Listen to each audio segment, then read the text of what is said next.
একটি বিশেষ ঘোষণা, মাধ্যমিকের রেজাল্ট বেরিয়েছে। সেই জন্য তোমরা ঘরে থাকা চপ্পল, ঝাঁটা, জুতা, বেল্ট, হাতা, খুন্তি, বেলুন সব কিছু লুকিয়ে রাখো। ফেল করলে এগুলো তোমার পিঠেই পড়বে। রেজাল্টের আগের দিন। আজ সারা দিন মস্তিতে মন বলেছে কাটাতে, কালকের কথা কালই জানে। ফেল করার পরে মা, আমি মাধ্যমিকে ফেল করে গেছে, মা আমাকে ক্ষমা করে দাও, মা আমাকে মেরো না প্লিজ, আমি সামনের বছর পাস করে যাবো, মা আমাকে ক্ষমা করে দাও। চুপ কর হারামজাদা, সামনের বছর পাস না করলে ঝাঁটার বাড়ি দেবো। কি রে, তোর তো মাধ্যমিকের রেজাল্ট বেরিয়েছে, তোর রেজাল্টের খবর কি? পাস করেছিস না ফেল করেছিস? বল, তুই পাস করেছিস না ফেল করেছিস, বল। অ্যাকচুয়ালি বাবা, অ্যাকচুয়ালি কি?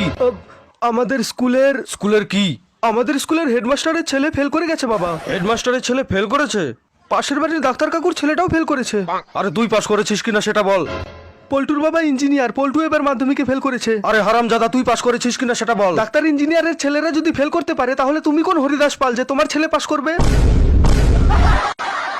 কি রে, তোর মাধ্যমিক রেজাল্টের খবর কি? একটা গুড নিউজ আছে আর একটা ব্যাড নিউজ। গুড নিউজটাই বলো। আমি মাধ্যমিক পরীক্ষায় পাশ করেছি। এবার ব্যাড নিউজটা বলো। ব্যাড নিউজ হলো এটাই যে গুড নিউজটা মিথ্যা ছিল। তোর আজকে আমি এই হারামজাদা, আমাকে মিথ্যা কথা বলিস? আমার সাথে এর কি হচ্ছে? বাবা, এটা তো শুধু মাধ্যমিকের রেজাল্ট, এইচআইভি টেস্টের রিপোর্ট তো আর না। কি বললি হারামজাদা? তোকে তো আজকে আমি মেরেই ফেলবো। কোথায় গেলি? দাঁড়া দাঁড়া।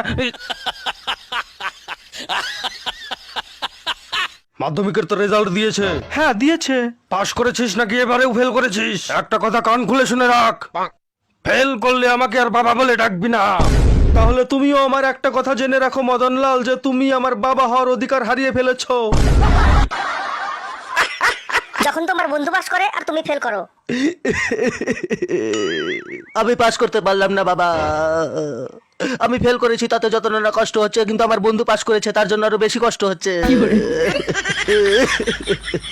এই কষ্ট আমি সহ্য করতে পারছি না।